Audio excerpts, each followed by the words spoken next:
Selamat pagi, salam sejahtera, dan salam jumpa kembali. Bapak, Ibu, Saudara-saudari, para pendengar firman Tuhan dalam renungan harian pada pekan keempat, masa biasa Rabu 31 Januari 2024, dari channel Suara Sabda Pagi dimanapun berada.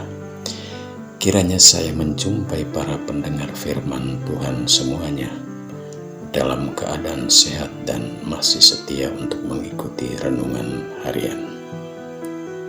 Sebelum kita mulai mendengar dan merenungkan firman Tuhan, mari kita mengawalinya dengan berdoa bersama-sama. Dalam nama Bapa dan Putra dan Roh Kudus. Amin. Allah Bapa yang Maha Kuasa dan Maha Baik, Engkau memanggil semua orang menurut kehendak-Mu dan memberi kuasa kepada mereka agar berani bersaksi tentang Injil kabar gembira dan siap menerima tantangan apapun yang dihadapi, sekalipun dibenci dan ditolak. Demi Kristus Tuhan dan pengantara kami kini dan sepanjang masa. Amin. Bacaan suci sebagai inspirasi dari Suara Sabda Pagi ini saya ambil dari kedua bacaan harian hari ini, yakni dari kitab kedua Samuel bab 24 ayat 2, dilanjutkan ayat 9 sampai 17, dan dari Injil Markus bab 6 ayat 1 sampai 6 yang akan membingkai seluruh isi renungan. Tuhan bersamamu dan bersama rohmu. Inilah Injil suci menurut Santo Markus. Dimuliakanlah Tuhan. Pada suatu ketika tibalah kembali Yesus di tempat asalnya, sedang para murid mengikutinya. Pada hari Sabat Yesus mengajar di rumah ibadat, dan jemaat yang besar takjub mendengar Dia. Mereka berkata, "Dari mana diperolehnya semua itu? Hikmat apa pula yang diberikan kepadanya? Bukankah dia anak tukang kayu, anak Maria? Bukankah dia saudara Yakobus, Yoses, Yudas, dan Simon? Dan bukankah saudara-saudarinya ada bersama kita?" Lalu mereka kecewa dan menolak Dia. Maka Yesus berkata kepada mereka, "Seorang nabi dihormati di mana-mana kecuali di tempat asalnya sendiri, di antara kaum keluarga, dan di rumahnya." Maka Yesus tidak mengadakan satu mujizat pun di sana, kecuali menyembuhkan beberapa orang sakit dengan meletakkan tangan atas mereka. Ia merasa heran atas ketidakpercayaan mereka. Lalu Yesus berkeliling dari desa ke desa sambil mengajar. Demikianlah sabda Tuhan, terpujilah Kristus. Tema renungan untuk Suara Sabda Pagi hari ini saya beri judul, Mereka Kecewa dan Menolak Dia. Bapak, Ibu, Saudara-saudari, pengalaman ditolak adalah pengalaman yang kurang mengenakan dan bahkan menyakitkan.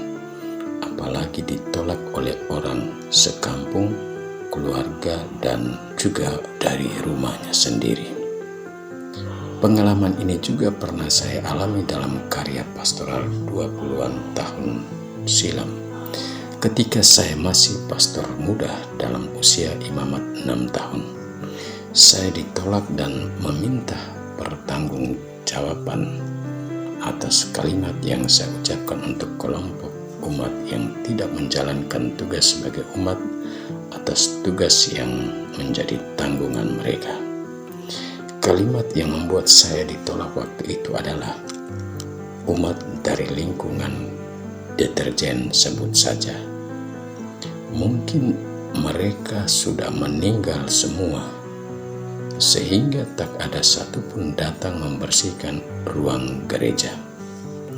Kalimat mereka sudah meninggal semua ini yang menjadi dasar penolakan. Meskipun saya ditolak, tapi saya tidak membenci mereka. Saya tetap menyapa mereka walaupun kadang mereka tidak menjawab sapaan saya.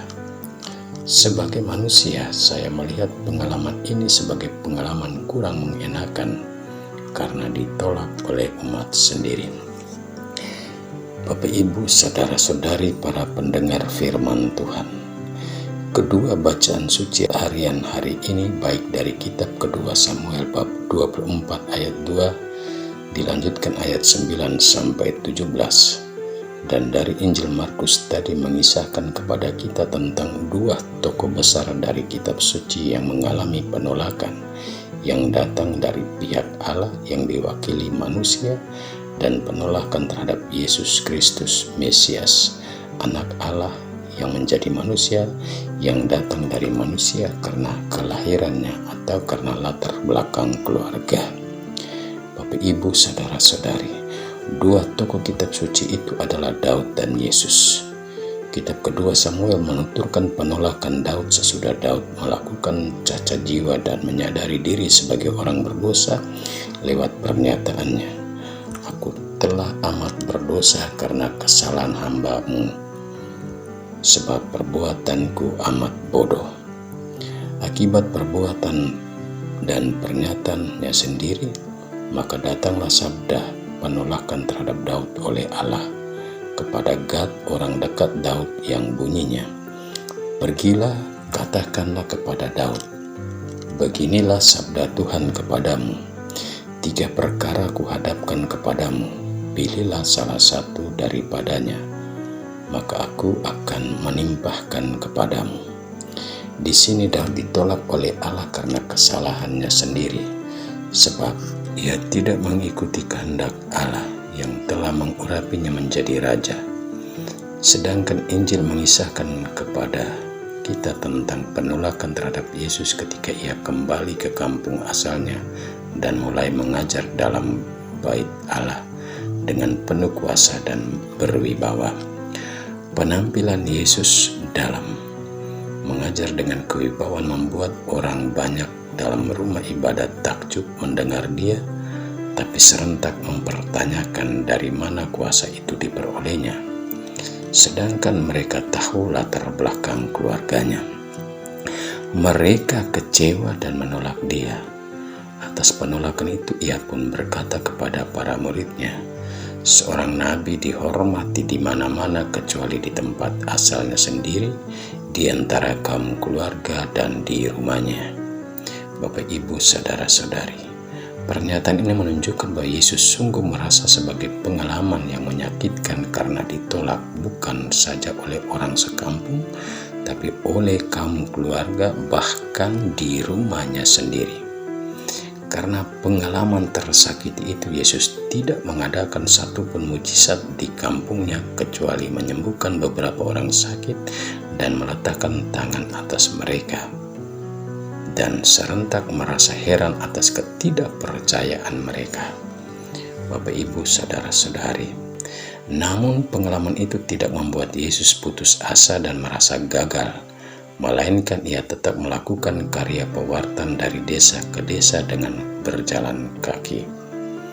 Bapak, Ibu, saudara-saudari, hal yang sama dialami Daud, bahwa ia menerima hukuman Allah itu dengan besar hati yang akhirnya membuat Allah menyesal karena malapetaka yang ditimpahkan kepadanya yang berimbas pada umat yang tidak bersalah. Bapak, Ibu, saudara-saudari, sebagai murid Yesus, kita pun pasti mengalami nasib yang sama dengan Yesus dalam hidup dan karya kita, baik di antara kita sesama orang Kristiani maupun dari sesama saudara kita yang tidak seiman dengan kita. Tapi kita tidak perlu takut dan merasa gagal dalam hidup sebagai orang Kristiani, sebab Yesus pernah berkata, "Jika aku sendiri saja sudah ditolak, maka kamu pun akan ditolak, bahkan dibunuh karena namaku." Semoga kita tidak takut menjadi murid Yesus sekalipun ditolak. Amin. Marilah berdoa. Allah Bapa yang Maha Baik, semoga firman-Mu yang telah kami dengar dan renungkan mendorong kami semakin berani untuk bersaksi sekalipun harus mengalami penolakan Demi Kristus Tuhan kami. Amin. Tuhan bersamamu dan bersama rohmu. Kita sekalian, semua orang yang kita doakan, yang kita janjikan doa, perjalanan kita ke tempat-tempat kerja, orang-orang yang kita jumpai, orang-orang yang bekerja bersama kita hari ini, dan yang bekerja di rumah-rumah, senantiasa dilimpahi dengan berkat Allah yang Maha Kuasa, Bapa dan Putra dan Roh Kudus. Amin. Selamat beraktivitas, Tuhan memberkati.